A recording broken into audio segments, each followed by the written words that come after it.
couple years ago on our podcast, we released an episode titled When Volatility Spikes, Financial Things Break.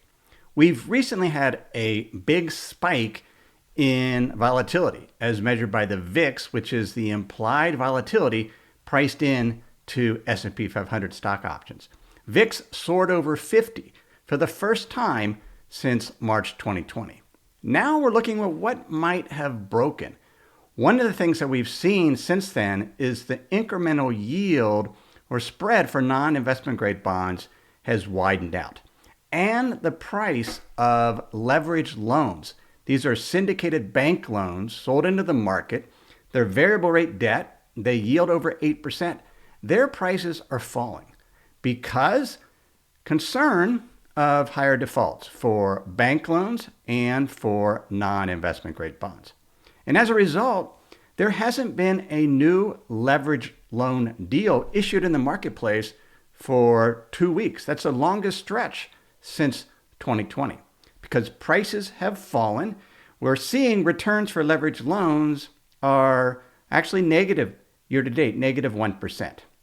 Now, collateralized loan obligations are a type of security that packages these leveraged loans.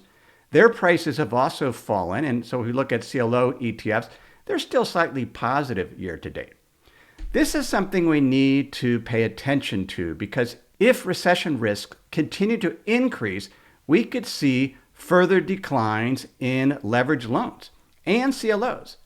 Back in 2008, leveraged loans lost over 20%.